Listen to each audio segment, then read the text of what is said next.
I'm sitting in the Krasnoyarsk synagogue.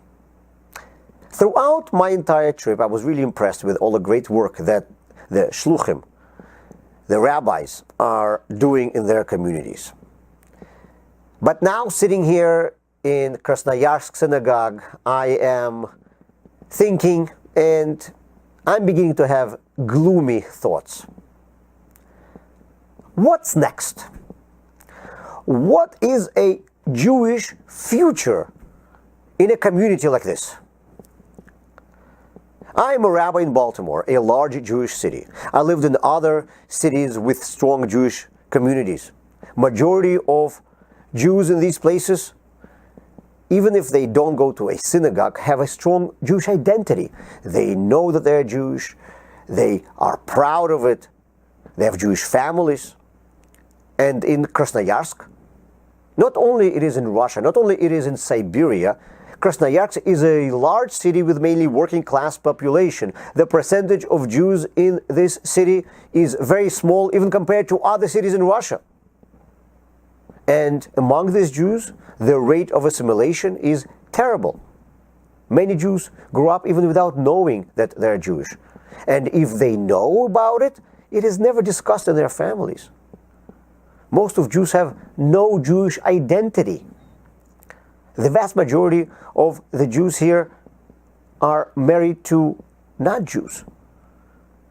Many Jews are Jewish only because their maternal grandmother was the only Jew in their family.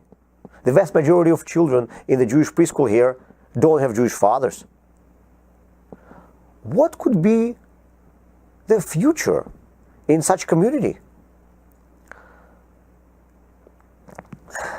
Well, I remember that at one point, traveling around the US and seeing synagogues in different places, I started wondering.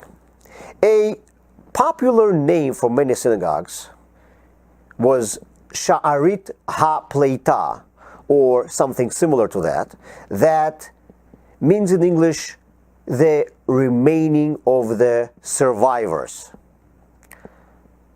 They explained to me that these synagogues were created by the Holocaust survivors. They really felt like they were a small part of those who barely made it.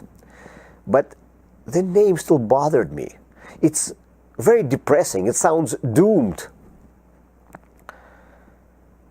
But then I understood that throughout our history, those Jews who remained Jews were always a small percent, and they were the survivors. Sometimes survivors from the hands of our enemies, sometimes survivors from the assimilation. Famous rabbis who wrote their books on the Torah have always focused only on the positive aspects of life. All of the Jewish religious literature is full of inspirational and positive emotions. And this is in spite of terrible living conditions and persecutions that accompanied each one of the authors of these books. The very fact that they were able to do this is very impressive. But as sort of a side effect, we have created, when reading this, a kind of a peachy color picture of the state of Jewry in the past generations. The fact is, though, that the observant Jews, the Jews who lived a full Jewish life, were always in the minority, just like today. During the times of Hanukkah, the majority of the Jews became Hellenists. During the Spanish Inquisition, most Jews converted to Christianity. After the waves of pogroms created by Bogdan Khmelnytsky, Baal Shem Tov was traveling to villages throughout Eastern Europe, and he was trying to inspire the great majority of the Jews who were no longer feeling that they were a part of Jewish community. Those who rose against Greeks during the times of Hanukkah, those who risked their lives during the Spanish Inquisition, those who were inspired by Baal Shem Tov, they remained Jews. And all others disappeared. We don't even know what became of them. If you call yourself a Jew today, this means that you are a descendant of this minority that remained Jewish. You are a descendant of this Sha'arit HaPleita. The entire Jewish history is similar to the Jewry of Krasnoyarsk. A shliach, a rabbi, is searching high and low for the remaining Jews, and he finds these Jews, one here, one there, and their Jewish life is hanging on a thread. Those who he will find and those who he will inspire will remain Jews. All Jews are Sha'arit HaPleita, the remaining survivors.